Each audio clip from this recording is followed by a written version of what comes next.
Wait. You're on your way up, Ryan? Huh? Oh, yeah. I'll get the elevator fixed when I get around to it. But you don't have a problem with the stairs, Ryan? Helps you stay in shape, eh? Well, can't I just have a nice chat with my favourite tenant? I like to check up on things, see how everyone's doing, making sure there's no funny business going on. To keep the peace in the building, of course. Yeah, did you hear Susie's kid the other night?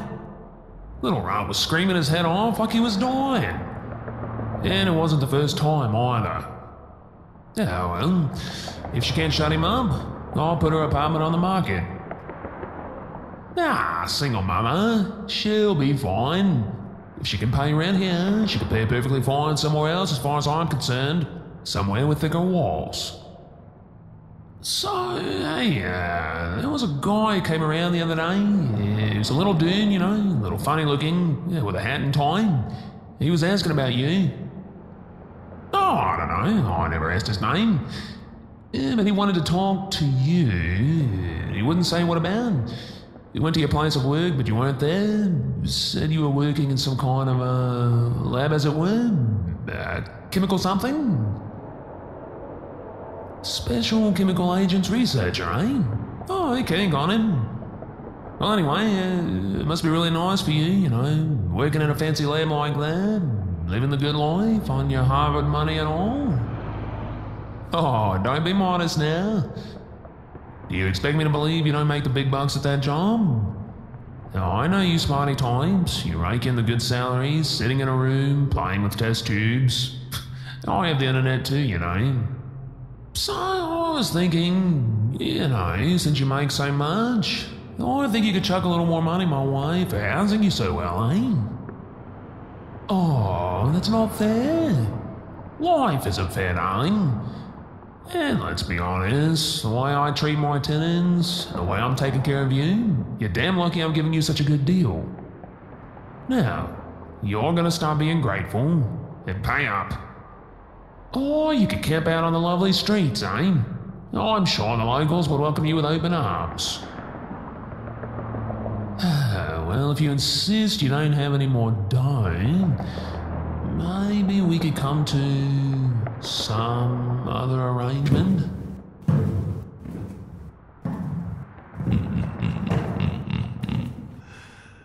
Oh, I do love a good arrangement. Hey pal, we're trying to have a conversation here. I know, and it was just getting interesting. Go on, tell him all the juicy details of this new deal. I'm all aquiver with anticipation. Hey, don't I know you? No, you'd remember if we've met. Mido, I do everything in my considerable power to forget your mug as soon as looking away from it. Oh, who do you think you... Hey, why? Oh, I do know you. Didn't you come here a while ago asking about your friend here? What the hell happened to you, man? Last I saw you, you look like a snivelling little... You think I'm him? Do I really look like a scaredy cat runt that fancies a fedora to you? What? Speak clearly, mate. Enunciate. Sorry. Looks like the big bad wolf's lost his bark. How about a bite, pup? I'll be more than happy to give you a taste. Let him go. You sure? Fine. Forgot how much of a spoilsport you can be. What the hell are you? Play a bit nicer and you don't have to find out. Now, Junior and I have some things to discuss. Important smarty type stuff, very complex and all. It'd bore you. So we'll be going in and having a nice chat. You get lost and don't bother finding your way back. Oh, and next time you want to start waggling it in front of them, remember your neck is very fragile. You can't just... Leave. Now. This isn't over, freak. I'll get you. I've seen your face. Damien Hyde, good luck finding me in the phone book. Oh, don't give me that look, Junior. It's not like I'm following you around. I know you don't go in for that sort of thing. I just happen to be finishing some business here, as luck would have it. Besides, Nikki and I were hoping to run into you, eventually. Yes, business. Let's just say I've concluded a rather vigorous meeting with an adventurous associate on the top floor. Then don't ask questions you don't want the answers to, Junior. Now, let's get inside and have a talk. Got any brandy?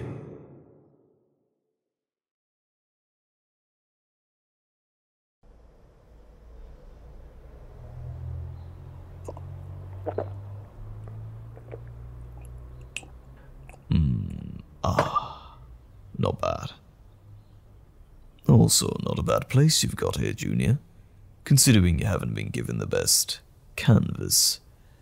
Your landlord truly is delusional if he thought this was worth an arrangement. Sleazeballs like him just don't have an ounce of finesse in them, do they? As soon as it's over, you'd want to immediately forget them. Where's the fun in that? You've had your fun, Hyde. Now can you please dispense with your vulgarities and take a step back so we can get to the matter at hand? Always showing up when you're least wanted, Nikki. Yes, Junior, there's a reason why we're here. But I'll let my not-so-much better half do the explaining. Can't really follow the sciencey talk much. Just stand back a second.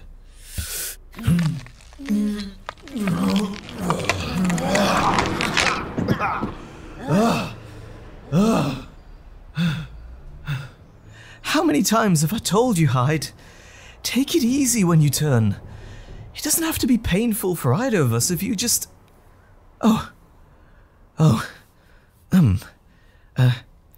Deepest apologies, my friend.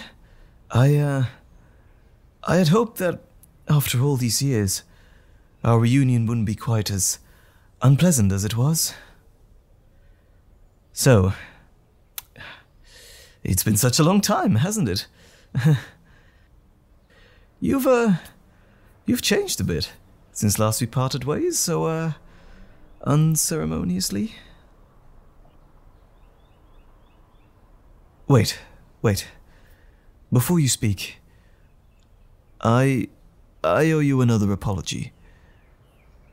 When last we were together, it wasn't at all what I'd intended. You're a trusted student, a valued friend. I wanted to tell you everything about what I am, what he is. I didn't want you to find out the way you did, but then we were attacked. They wanted to hurt you. I had to do something, so I did the only thing I could. I let him step in. What do you mean that's not what you're mad about? Have I offended you in some other... I did. Well, he left you there. He's not one to stick around after the excitement subsides. But you're right. I should have come back. I should have come back to find you when I could do so again. I should have come to check on you and explain things. I was scared. I thought you believed me to be a monster. Besides, Hyde brings chaos wherever he goes. I was a fool for wanting to let you in on any of that. That's not the kind of life, the kind of burden that you deserve. I don't expect you to forgive me. I just hope that you'll be willing to hear me out and help me out of a certain predicament. What kind of predicament? I think it's best you sit down for this. When you were my student, you helped me create the formula, the substance that first turned me into him.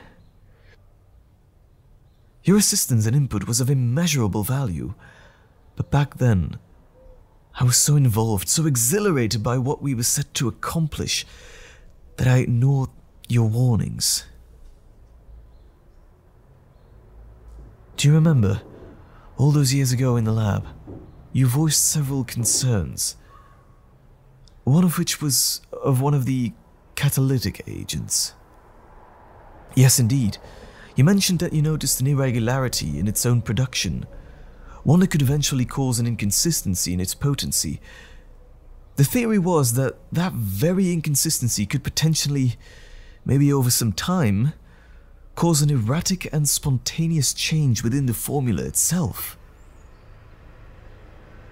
Well, I'm sorry to say, you were right. Right.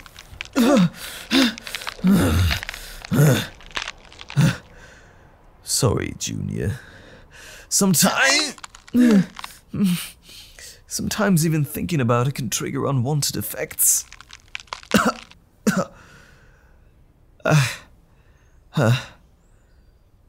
Correct. That was him, starting to come out. It's not by choice. Not even by his. It just sort of happens. Okay, I know. Breathe. It started as a mere ignorable side effect. A small anger outburst, a clawed hand, eyes changing color. But recently, it's gotten worse. So much worse. You're right. When you last saw us, we switched positions by drinking the vial of formula I had on hand that night. But until now, that's how it always worked. We both got to choose when we transformed. Me by drinking the formula, and by him forcing me out. It's a long story, but the point is, both me and Hyde got to decide when the other would take the reins. But that choice is fading. Rapidly. We're randomly changing back and forth. We can't control it anymore. As you can imagine, it can be terribly inconvenient. Because no one considers a mid-sport apology particularly invigorating. Because no one considers a mid-research tantrum particularly professional. Ooh, touchy. Shut up! Shut up!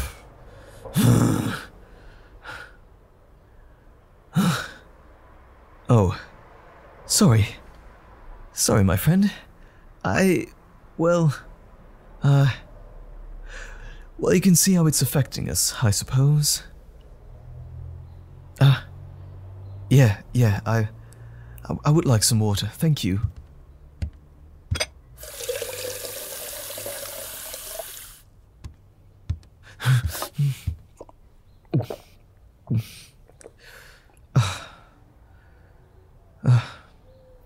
Thank you. Look, we would not be here if it wasn't absolutely necessary. We wouldn't be coming to seek you out at your home, scouring your landlord and having half a manic episode in your living room, if there was any other way. You are the only one in the world who knows as much about the serum as we do. And we have given you enough trouble and burdens to bear as it is. But you are the only one we can turn to for help. The only one who can stop our condition from escalating into all-out madness. I know this is a lot to ask, but I promise you, when this is over, we will leave. Forever. We will step out of your life and let you live it in peace. In fact, I would prefer it that way. I truly hope that one day you can move on from all this and forget you ever knew us. Please, help us fix this before someone gets seriously hurt or worse. You will? Thank you. Thank you so much. No, don't do this for me. Do it for all the people you're protecting by helping us.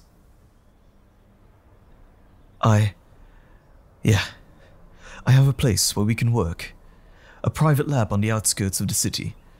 Have you kept any records, any documents at all about the formula and its composition? Good, good, very good. Gather every scrap of notes you can find and meet me at this address. We can work this out. I know we can. Wait, why? Why did you even keep them in the first place? The notes? Yes, of course. That's not important right now. I'll see you later.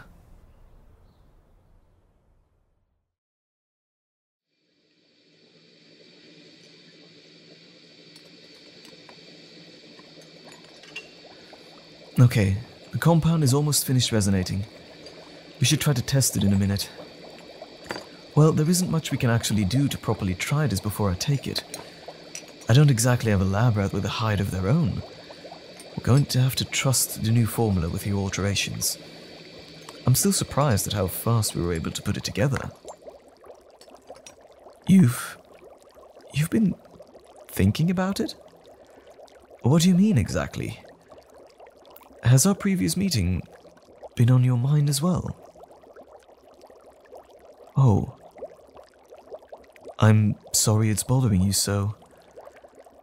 I had no idea you were already trying to work this out on your own. Not even knowing if you'd see us again. It's truly kind of you to... Wait. You never knew about our problems with random transformations until now? So, why were you even thinking of a formula that would control them in the first place? It won't help me control Hyde? What are you saying, friend? Before we do anything, I have to be certain. What specific alterations did you make? What would this serum do to me? Cure me? In what way would it cure me? What does that even mean? Are you saying it would cause Hyde to...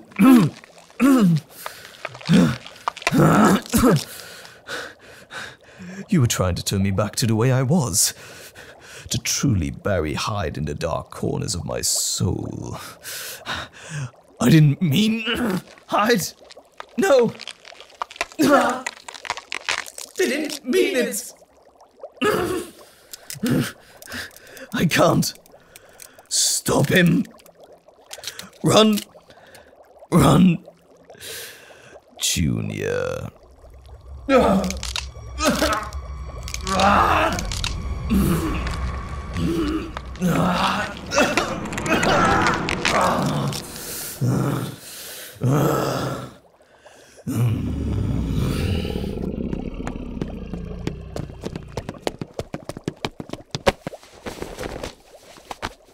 thought you were being clever, didn't you? That it would be so easy to get rid of me once and for all, right?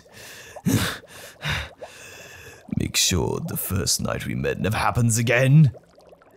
Turning Jackal back into the insect he once was.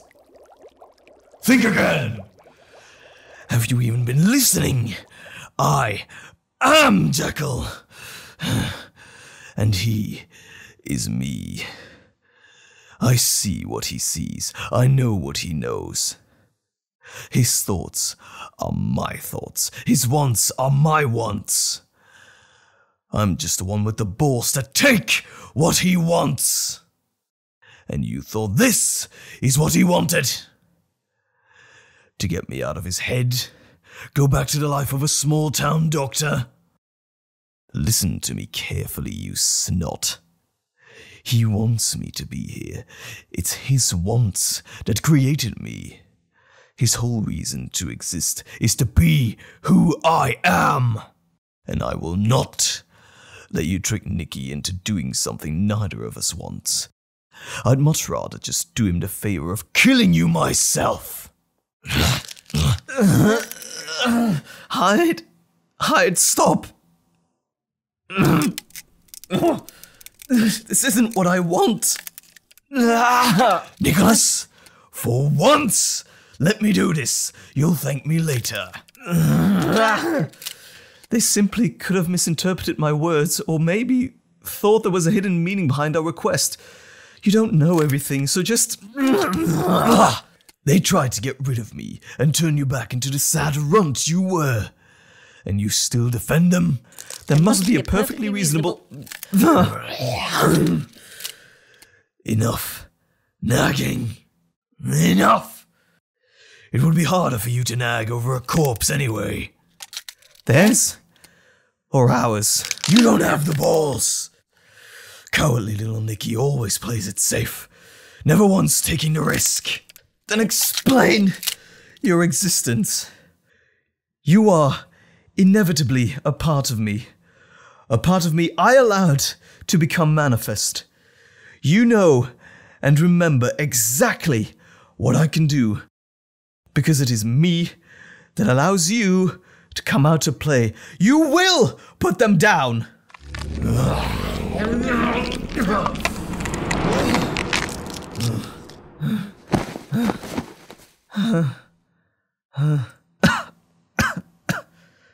I hope I have made myself abundantly clear on what we both want. Have I, Damien? Good. I'm sorry. This was never supposed to happen. And I would never allow Hyde to harm you. Are you all right, my friend? Yes. Yes, he's calm for now. We've come to a tentative agreement. No, I'm all right. We both are. But you really should have told me your intent. This was an incredibly dangerous thing you did. Hyde has always been my choice, whether I like it or not. I am the one that drinks the formula, the one that made the first move to creating him, and I am the one that will come to decide when it is time to stop. If ever I can. But I do not want him gone. I would not even think of your methods as a cure. Hyde, for all his flaws, is not a disease. He's a responsibility. He's my solution to problems Jekyll cannot solve, my sword cutting through the Gordian knot, and my escape. But yes, he is also wild and unpredictable when he comes out. Isn't that what all rage is like? His very existence is unapologetic by nature. But I always can pull him back just before he does something very bad. And I would like to keep it that way. And that is what I need your help for. I'm so sorry about all of this today. I came to you for help, and I never meant for you to come to any harm. If you wish to leave, I would... You wish to continue? You think you know a way to alter the formula further? Help me control the transformations? I don't really know what to say now.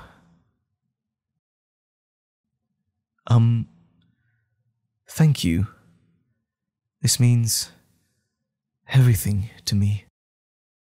To us. Hyde is fine with you continuing to help us. He actually seems almost impressed with how, ballsy that was.